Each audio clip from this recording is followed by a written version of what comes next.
America ഇപ്പം നേരിടുന്ന പ്രശ്നം അതൊന്നുമല്ല. അമേരിക്ക ഇൻ ടോട്ടൽ ഒരു കൺട്രി എന്ന നിലയിൽ അവരുടെ പൊതുകടം അവരുടെ GDP-യുടെ 124% ആയിരിക്കും എന്നുള്ളതാണ്. അത് രണ്ടാം ലോക മഹായുദ്ധകാലത്തേക്കാൾ കൂടുതലാണ്.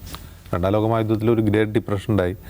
ആ ഡിപ്രഷൻ സമയത്ത് അമേരിക്ക നേരിട്ടൊരു സാമ്പത്തിക ക്രൈസിസ് ഉണ്ട്. അത് അമേരിക്കയുടെ ഭാഗതയെ നിർണ്ണയിച്ച, ലോകരാഷ്ട്രീയത്തിൽ ഭാഗതയെ നിർണ്ണയിച്ച ഒരു പീരീഡാണ്. അതിനുശേഷം റൂസ്വെൽറ്റിൻ്റെ കാലം വരുന്നു. റൂസ്വെൽറ്റ് ഒരു വലിയ പ്ലാൻ കൊണ്ടുവരുന്നു.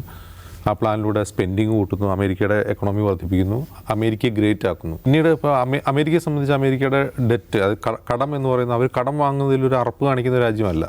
കടം വാങ്ങിയും വികസനം നടത്തുന്ന അവർ GDP-യേക്കാൾ കൂടുതൽ ആയിരിക്കും മിക്കവാറും അവരുടെ GDP-യുടെ 100% മുകളിലായിരിക്കും അവരുടെ പൊതുകടം ഉണ്ടാവുക. പക്ഷേ ഇപ്പോൾ പോകുന്ന പോക്ക് അവിടുത്തെ സാമ്പത്തിക ശാസ്ത്രജ്ഞന്മാർ അമ്പരപ്പിക്കുകയാണ്. അമ്പരപ്പിക്കുക എന്ന് വെച്ചാൽ 124% എന്ന് പറയുമ്പോൾ അതൊരു ഇൻസ്റ്റിറ്റ്യൂഷണൽ പ്രശ്നമാണ്. അത് പരിഹരിച്ചില്ലെങ്കിൽ ലോങ് റണ്ണിൽ സാമ്പത്തിക ശാസ്ത്രജ്ഞന്മാർ പറയുന്ന ഹാർട്ട് അറ്റാക്ക് ഉണ്ടാവും. എക്കണോമിക് സിസ്റ്റത്തിന് ഹാർട്ട് അറ്റാക്ക് ഉണ്ടായ എന്താണ് സംഭവിക്കുക, അത് സംഭവിക്കാൻ പോകുന്നു പലരും മുന്നറിയിപ്പ് കൊടുക്കുകയാണ്. ഷട്ട് ഡൗൺ എന്ന് പറയുന്നത് ഒരു താൽക്കാലിക പ്രതിസന്ധിയാണെങ്കിൽ അമേരിക്ക നേരിടുന്ന ഒരു ലോങ് റണ്ണിലൊരു പ്രശ്നത്തെക്കുറിച്ചാണ് ഇപ്പോൾ ചർച്ച ചെയ്യപ്പെടുന്നത്.